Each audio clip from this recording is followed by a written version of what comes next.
this easy and helpful. How do you know? What is it specifically? Exactly. You know, okay, so you would challenge that. All right. Carol, if you cared about me, you'd do as I say. How do you know I don't care about you? Excellent. Good, because it's all on the presumption that I don't care. Okay? Excellent, and you possibly think maybe that I do. You're feeling that, okay.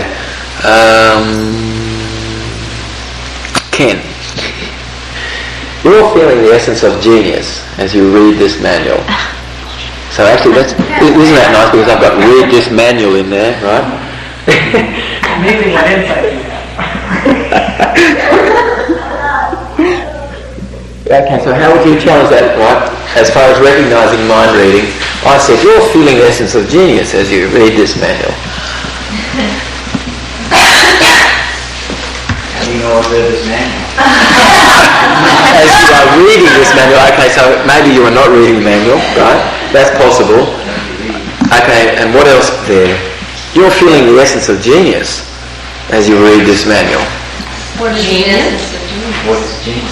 How do you know specifically that I am feeling the essence of genius? So that's a good one, that one. All right, okay, so Annie, you were wondering what I'm going to say next. Am I?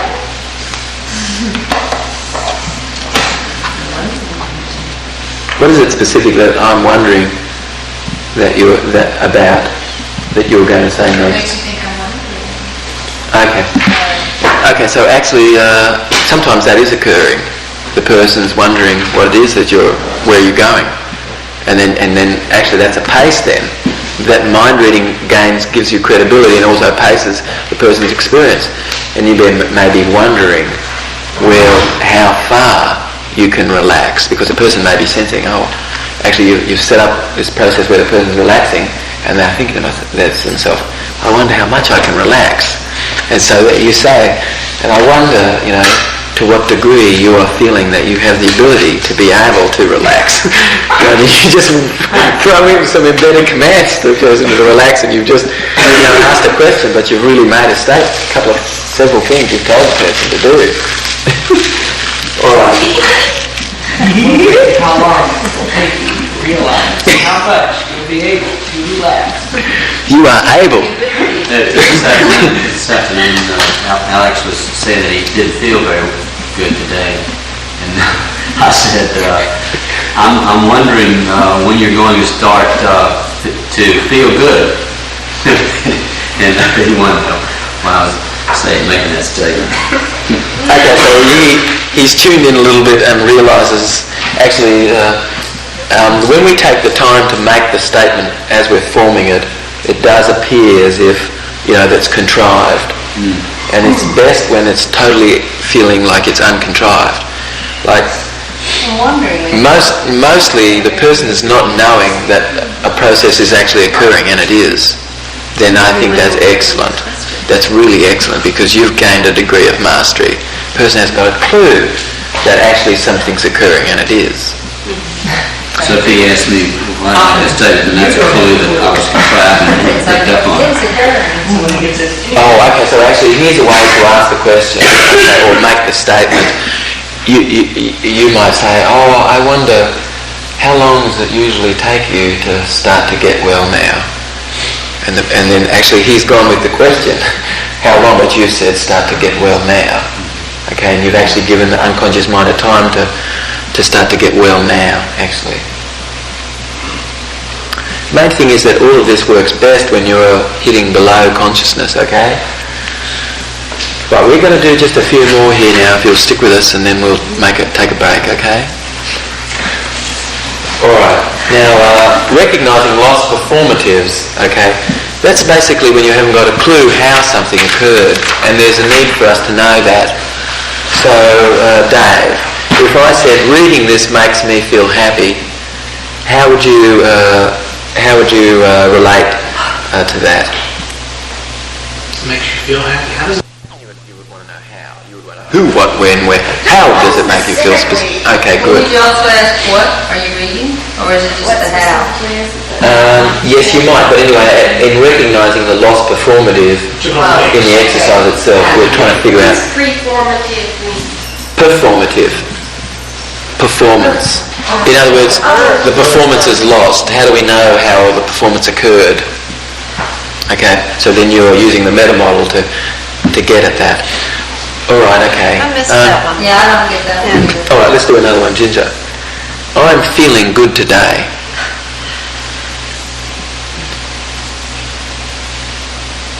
Okay, so good is the performance, right? Yeah. It's it's How are you feeling today? how specifically are you feeling good today? What is it specifically about today that you're feeling good about? And there's ways of going about it. The main thing is the performance of how I'm feeling good, you are not knowing. So actually I walk into a room and I ask someone, well, how are you feeling? They say, good. Okay, so that's a normalisation. What I know is the person's kind of dissociated a little. Okay? Because the word that they spoke is just coming directly from a noun, coming from their right hemisphere. If they say how they're feeling good and they go from good to a verb, I'm feeling good about the idea that we're learning the meta model. Then I've used some verbs and nouns, and it's more likely creating whole brain functioning. Well, these are some semi-dangerous questions here. When you ask people, how are you? Or how are you feeling today? You're liable to get really specific answers sometimes. Yes. Sometimes nominalizations are preferred, or lost performance. Yes, that's nice to know right. that they're just feeling good. Yes. So actually, the only reason why you really would challenge it would be to kind of get what the information was actually. That's all. To gain something. Okay. Then, only excellent people talk about their accomplishments. Excellent people? Okay, so that's challenging the generalisation. Okay, but what about the lost performative? Only excellent people talk about their accomplishments.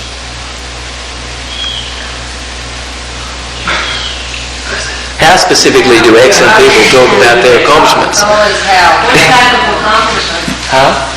What type of accomplishment? Oh, well, actually, but it's mainly about talking, because they like to talk about skiing and scuba diving and all this other stuff, but it's still not how we're talking about that. What is the violation of excellent people? Oh, just 1 second, Bunny. Hey, hold that. Sorry, Tanya. Talk is the performative? Excellent people. Talk is the performative, yes. I don't get that particular example. What's lost Okay. there? Okay.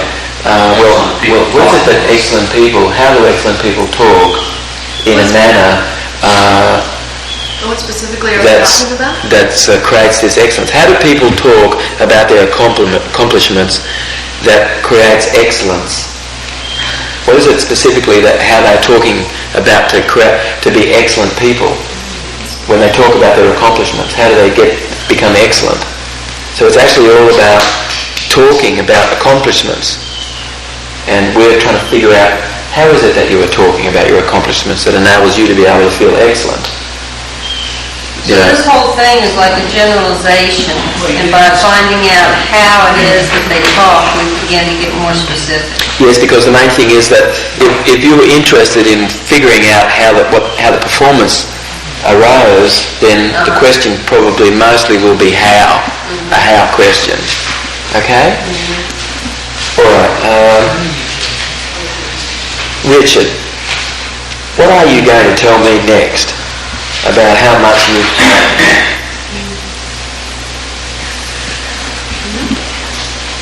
Oh, excuse me, that's pretty good. Okay, there's only one way to ski the moguls. How specifically do you ski the moguls?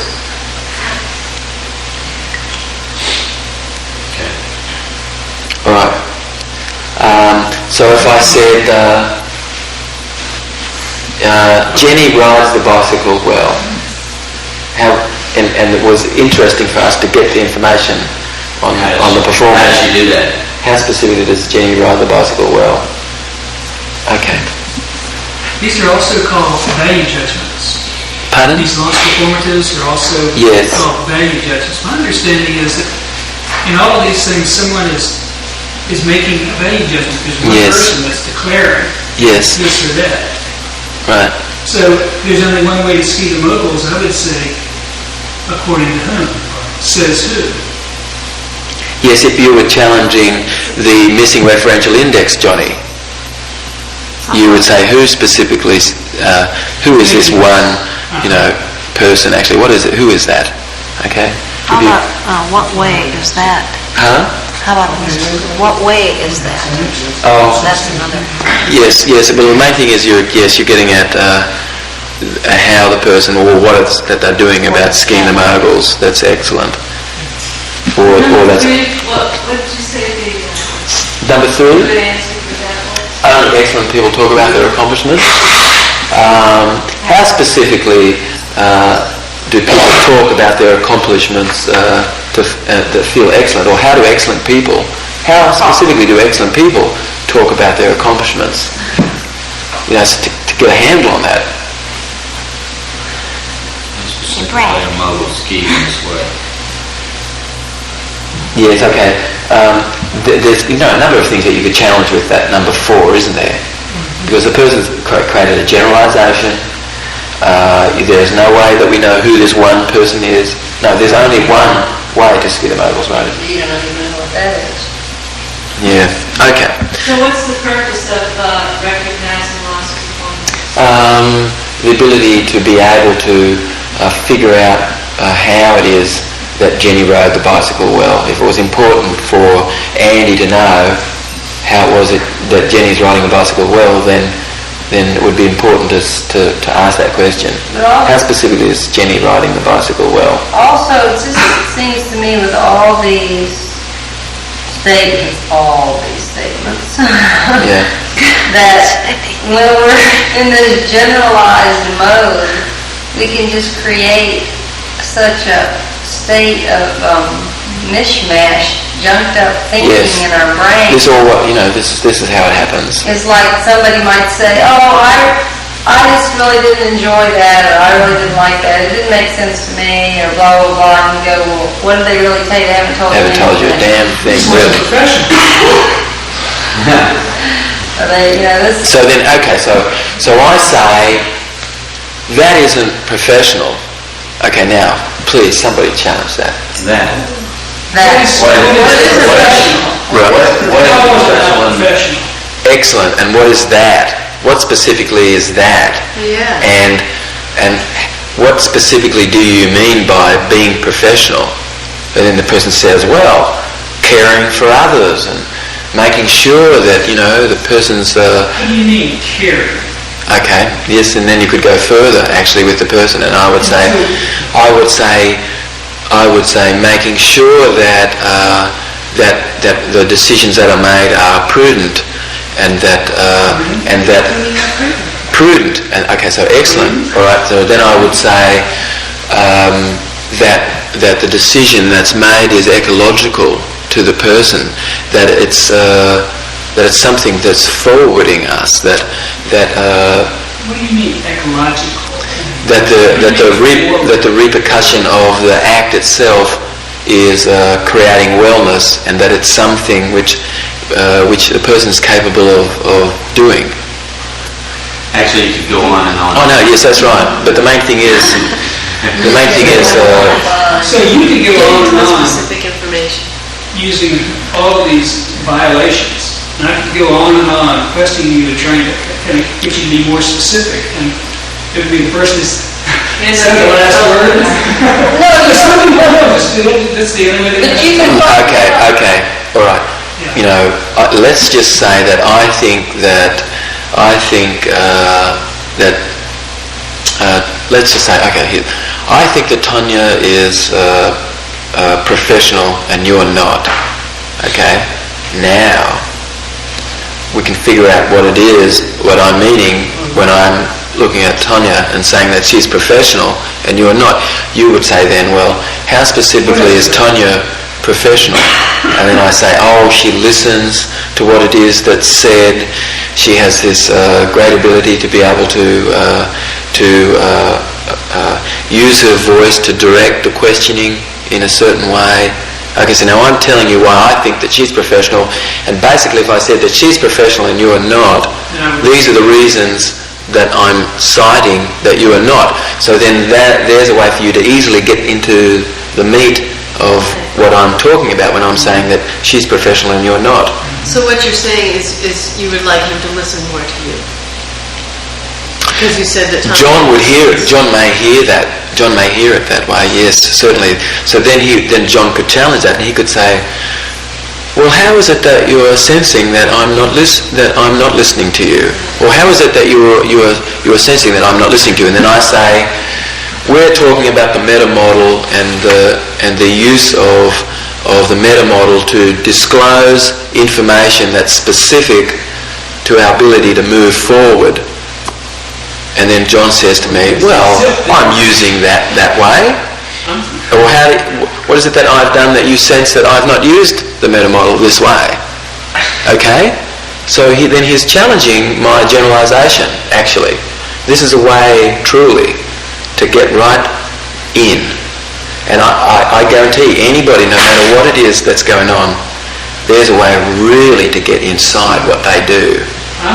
Mostly when somebody's really got something going, they've got many, many antics at protecting themselves intensely. They say, well, what about losing power and all kinds of things to move away from. Okay, actually the idea that you jumped heavy, and they've got all kinds of ways of protecting and defending and manoeuvring, and they become very good at manoeuvring themselves through these things. I tell you something, if you are learning these skills, you can get inside this real easy. I notice a difference in the way you elicit the whole brain conversation from me and the way John elicits the whole brain conversation from me. Is that what we're talking about? Okay, so let's work with that. What is it specifically that is the difference? Specifically, when John's encouraging me to speak with whole brain, I feel like, teacher just asked me a question, I don't know the answer, oh shit. And when you ask me, you give me more hints, like, well, I'll probably give this a minute, is that kind of what you're saying? Yes, because actually there can be a way of asking the question that's direct, that's specific, that does have some specifics in it that enable a person to focus on how to approach the question. However, if I ask a question in a way that, okay, so now one question that I heard Johnny say was why, and if you ask a question like why, that's kind of leaving it up to you really, because why is not specific. Why is like saying, hey, you answer that, and I'm not even going to kind of direct you how to answer that. You just like anything that comes up from you, So why are you that way? Boy, you could get like a myriad of things, like just like a slew of things, or what specifically about that's getting direct, or who, or when. This is more specific. If I'm challenging you, am I ultimately asking you to tell me something about my behavior that you can see, hear, smell, touch, taste, sense? As much as we can get to that level, that's what we care about here, like intensely, I tell you. Sensory information. Yeah, that's the major difference about what we're studying and what is out there. Because what is out there is people talking about Oedipus complexes, and I don't know, how you see that on the person. Might not be anything. That might not be anything, in fact, that you can sense at all. And actually, we're interested in shaping what we can experience, what we feel, what we hear, what we see. That's what we're interested in shaping. That's what we care about the most. This is what we have in common. Huh? This is what we have in common, things that we can always sense.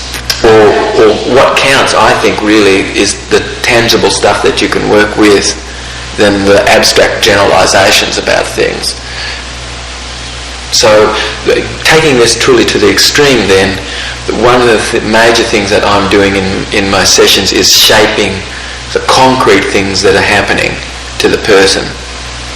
Not the generalizations and things like that, but truly how this person's sorting the information in their brain. Totally, and shaping the things that you can see. You know, it makes much better sense to shape things that you can experience than to be shaping something that's like very abstract. How about doing a little piece on what it is exactly that you do when you're with clients? What you look for, what you listen for, and how it is, what you do that's shaping this. Okay, so the first week last month that we did the training, the first thing that we were saying was, what is it that you want, as a question, so that you were totally bypassing all this crap about the problem and stuff like that, right? And you're going directly to what it is that the person wants. And then you are asking the person, how do they get that? How can they get that? What resources do they have? So as you're focused on how to get that, see, it just bypasses all this other stuff. Because all this other stuff can be just very superfluous and not leading to what the person actually wants. Are you following that? Step one. Dave is like dynamite, because he finds out exactly what his clients want. He bypasses all this other stuff and goes more or less directly to what it is that this person wants. And then he sees if there's a way with his words that he can match what it is that his client wants. If he can do that, then it's more likely that he's got the sale. That somebody who's trying to sell something who hasn't figured out yet what the client wants, they're going to lose, they're going to miss the bus. So do you find out what a person wants by asking them? Or leading them to that.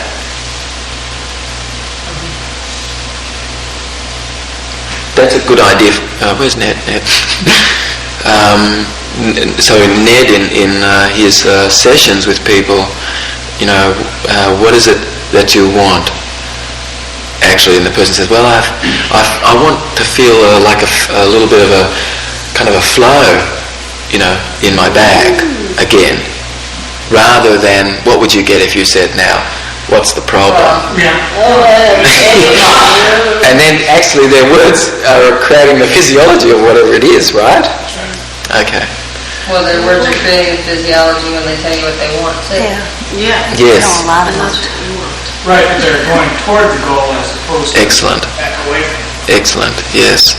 On my questionnaire, often it just says, what services do you want out of this? Well, one of the things, David, you said that I think sums it up really well is yesterday or the day before, you said that when we can get the person to state specifically, to go from the generalization to the specific, we're finding where the mending can occur. The mending is. And that made a lot of sense to me because it's the vague generality that maybe is kind of like this. So nobody likes me. Okay, so now where do we need to mend that? So I said, nobody likes me. Yeah, finding out specifically what it is that they want from who, so that Yeah, so the metamodel, they can get it. okay, so the metamodel, you might challenge the generalization. Nobody? Nobody? And actually that's kind of starting to mend the net, actually, because that's where the net's kind of torn a little bit. The person's got this belief that nobody likes them, and that's, it's, Rubbish. yes, it's I have a friend who always, I have a friend who calls me twice a week and tells me nobody likes me. And I tell her, I like you. And she says, you know what I mean. And it's a strange look because she's in a lot of therapy and she cannot get over this. Isn't that interesting? You see, this is her little antic. Like, just totally not even hearing what you said and what she said. That's it. Because she's saying to you that nobody, and she's like calling you nobody and getting away with it. What do you mean nobody? Yes, Terry, I would go, What do you mean nobody? I'm here!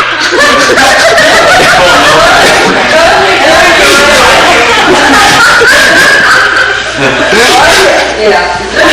it's a good idea to bring in a little humour and like there's such a thing as provocative therapy.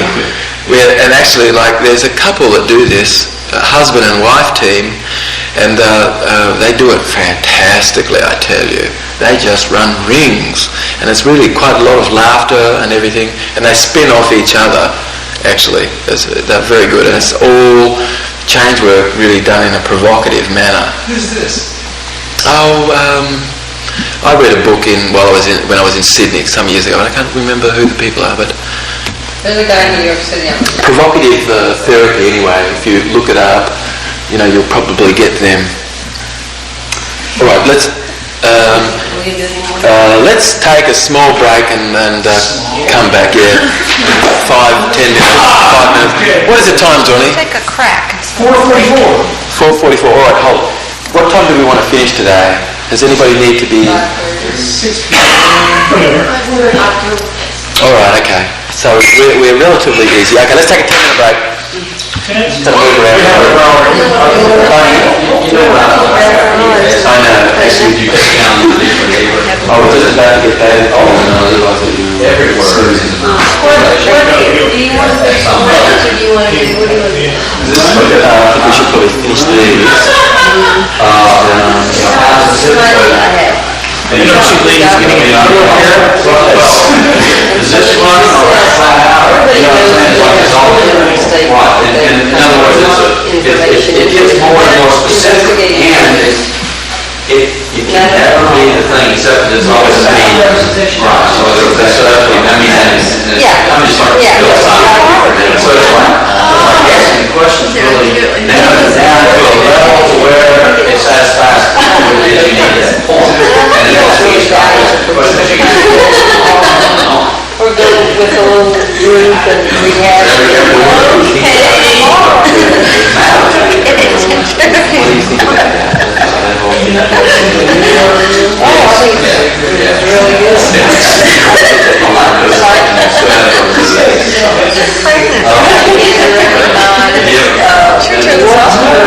Should we turn this off? Go for it, Ginger. Just hit stop. So sometimes people are presupposing something, and sometimes, again, that might not be accurate, or you are in need again of finding out whether the presupposition is true. So somebody says, "Oh, my son's turning out as happy as my husband."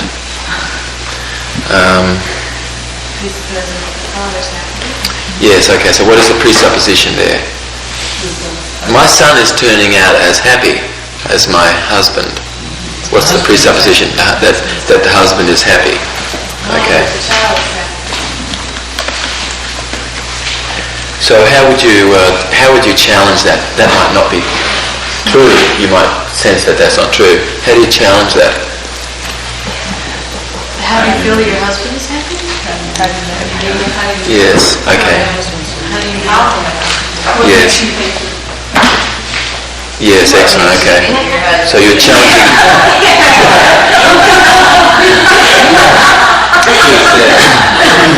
Okay, so what about... What about your husband is happy? Huh? What about your husband is happy? What is it about your husband that you sense is happy? Yes. Okay. What about are you going into trance now, or will you or in 5 minutes? Are you going into a trance? That you're going into At all? Are you sure you're going into a trance? Okay, that would really be going into trance, and actually the more that you would say that's about going into trance. Good. What is going into What's our trance? name on going into a complete ignorance. What is going on? Okay. So when we use presuppositions, we presuppose something. Now the reverse of this, in the Milton model, which is involving hypnosis and the power of suggestion, presupposing an outcome is excellent. So sometimes, so Dee might say to a mother who's about to give birth, and there may be some concern about the birth, Dee may speak in a manner that presupposes that the birth has been fine. So she says something like, it'll really be good to be able to use that whatever, I don't know, use the bed or go somewhere, after the delivery, after having delivered. Or I wonder what you're sensing that we'll do, once you have delivered. Would you like to cut the cord? Yes, or something about after, the presupposing that the birth has taken place. Sometimes, for instance, I'm asking a question of the woman to find out whether her unconscious mind actually will entertain a question that's after the birth. The unconscious mind won't attempt to deal with any questions at all after the birth if the unconscious mind is sensing that there's some difficulty with the birth. So I might ask a question like, well, what do you think? Do you think it's going to be a boy or do you think it's going to be a girl? And so, this is a question that's entertaining the fact that the child has been born. So if there was some difficulty, then there really would be some hesitation coming from the person in it, being able to answer the question after the fact. Where would, when you say that the unconscious mind won't deal with it if it thinks there's a difficulty, where would thinking that there's a difficulty come from? Possibly a belief coming from mother or from role models, other role models, or some belief that the mother, expecting mother has. Okay. Or quite possibly too, it could be something that's related actually physically to some process. Okay. The main thing is simply the mother's mind, her unconscious mind is kind of not going to entertain a question beyond something which is truly she's in need of getting through. So that's a way of finding out. There possibly is something that's there. So that's a good one. Are you going into trance now or in 5 minutes is presupposing what? Yes, that you are going to go into trance, right? Okay. How does Gina go into a trance? Yes. Okay, so how would you challenge that presupposition? No, she said, how would it change it? Yes, how would you challenge it? Oh, How would you challenge it, Ned? Are you going into trance now or in 5 minutes? I'm not going into trance. Well, what is it about? What is it that you've recognised that you see or that you've experienced that's about me going into trance? That you might. How do you know I'm going into trance? Right. Okay. So you are understanding when there's a presupposition there, and that sometimes that's a good idea to challenge it. All right. Now this is a good one. Recognizing cause and effect. Okay.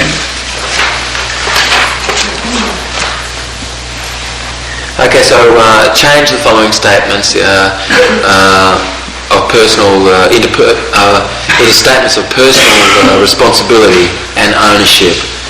So if I said, you make me happy, now this is semantic ill-formedness and it's irrational. Okay, now many people out there are doing this and it's irrational. There isn't anything on the outside of the person greater than the sum of what's on the inside that's organising and dealing with things. So when somebody says, whenever he comes into the room, I feel angry. You see, he makes me feel angry. This is irrational, and it's a cause and effect violation. That'll be a common one, actually, that you'll be coming up with. Well, whenever he comes in the room, I feel angry. That's okay. A violation, is it? Whenever he comes into the room, I feel angry. That's not a violation, but He makes me angry. he makes me feel angry. Yeah, his coming into the room makes me feel angry. Yes. It's a violation. That's violation. The way he does that makes me feel Okay, so how would you challenge that, and so the person is taking responsibility and ownership of the statement? You feel happy. How? Because it's about you. Okay, so the one is you make me happy. You're happy. How What do is I it that- make you happy? Was that? How is it that I make you happy? No. I feel happy First change. especially with you. Yes. Say it again. I feel happy, especially with you. Yes, that's a statement. That's a statement that's taking personal responsibility for cause and effect. So if there's a way for us truly to start to get this into our own language, and then the language of others, this clears up much stuff that's out there. Okay. I feel happy when I'm with you. Yes, that's taking personal responsibility. Right. Okay, let's do another one. Attending this course makes me feel secure. Okay. Attending this course makes me feel secure. How do you take personal responsibility? Well, actually, let's leave the word challenge. We're restating. Restating it, taking personal responsibility. I feel secure when I take this course. While I'm attending this I'm course. enjoying developing feelings secure. Okay, so the main thing is it's coming from the person that they're feeling good about attending the course. I feel good, I feel secure about attending this course. As I attend this course, I'm feeling secure. How about just Yes, different- that would be good too. How about just I feel secure and I'm attending this course, or I like this course? Why? Because the two are related. The person's feeling good about attending this course. So would this be the best way to challenge a statement like that, to rephrase it where they're taking responsibility? Or just simply that you are recognising cause and effect here, actually, and that when somebody's really making a violation of that, when they say the tree makes me feel, pissed off or something, that's right. I mean, this is ridiculous, but people are saying this, you see. Whenever somebody says something like that, I'm laughing inside. I think that's very funny, because it's irrational. The person's saying stuff that's totally irrational. This conversation allows me to feel connected. I feel connected having this conversation. Excellent. Okay, now. Okay. Ali's really got this down. Now, all right, now I want somebody else to do this next one. This pill will make you feel better. I feel better when I take this pill. Okay, excellent. Excellent. Good on you, Carol. Okay, so now that's a major violation, isn't it? That people are saying that the pill is going to make me do this, or the pill is going to, this little thing here. They always talk about this little thing here, like that's the thing. In fact, if you are around people who have taken drugs recreationally, you see this like a lot, where people are saying it's this stuff there, and that's bull dust. It's not that at all. It's much more what's going on here than anything else. Okay. Okay, so it's a good idea to state the thing in a manner that empowers the person rather than putting the power on the outside of the person. Okay? All right. Okay, so deletions.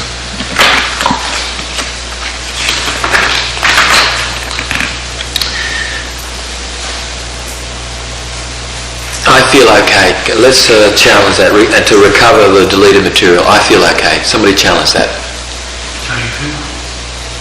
What do you feel okay about? Excellent. Excellent. Okay. What? Okay. How do you feel? May lead to something, but what is a tiny bit more specific way of asking that question? I feel okay. What is it specifically that you feel okay about? Okay. This is better for me. What specifically is better for you? Okay. But isn't better deletion also?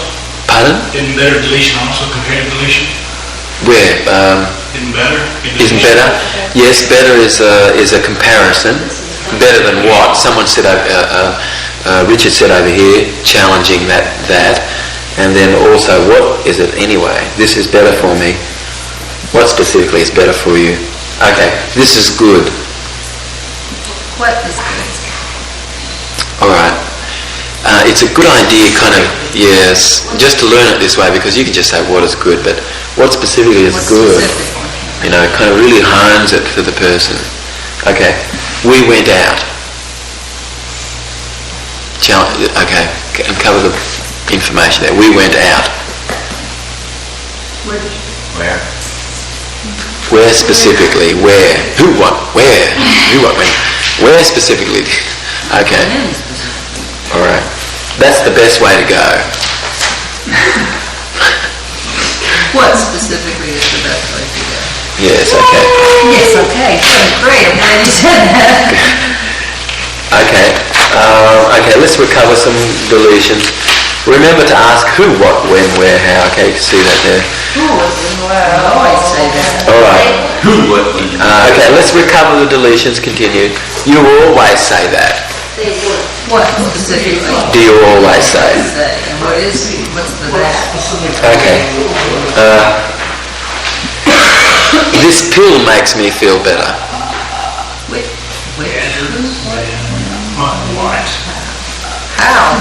How specifically do you feel better?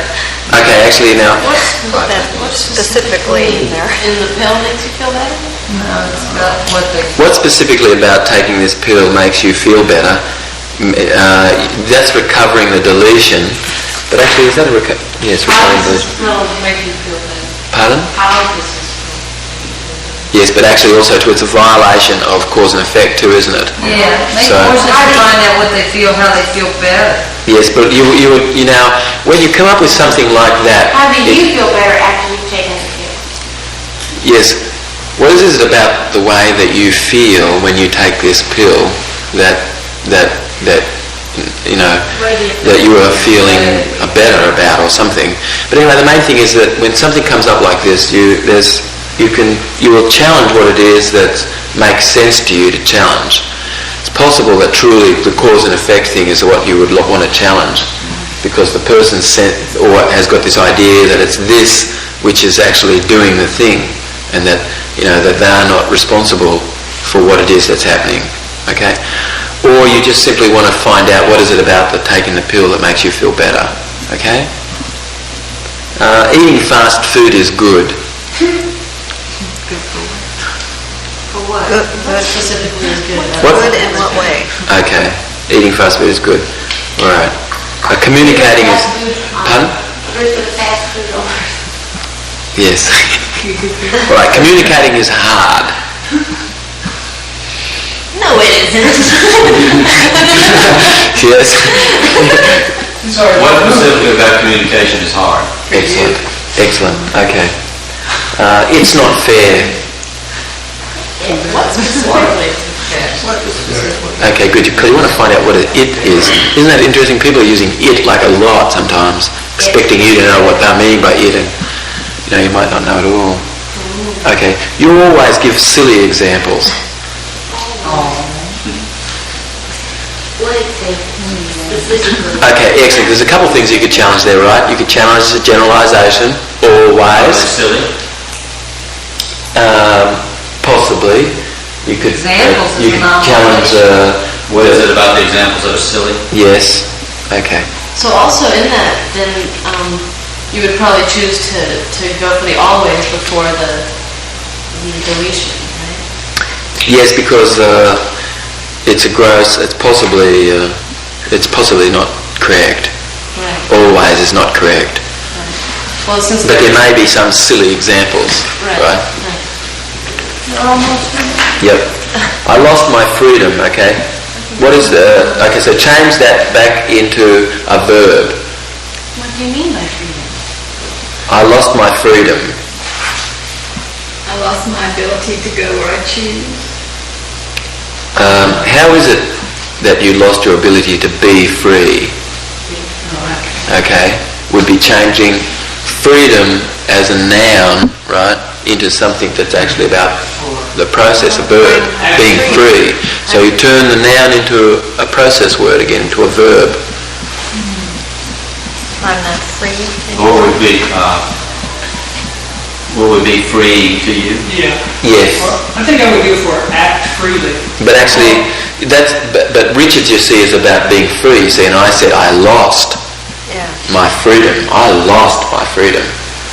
What is it about being free that you lost would be uncovering that information specifically, turning freedom into a verb. And so it's orientating the person actually to action rather than the noun that they're using to describe something without having to ever disclose the process. So what would you ask them? I would want to find out about the process, and I would turn the noun into a verb, into a doing word to uncover the information. Which noun would you turn into a doing word? Freedom. And how would you do that? By turning it into the word free. You did it. I am not free. By turning it into the word free. See, freedom is the nominalisation. Being free is the verb. So what would the sentence be? What is it specifically about being free have you lost? Or what is it specifically about acting freely that you've lost? That's really a verb. That's acting freely. Yes, you could do. Yeah, you could go put acting in there. What would free you? Free is an adverb. Or what do you consider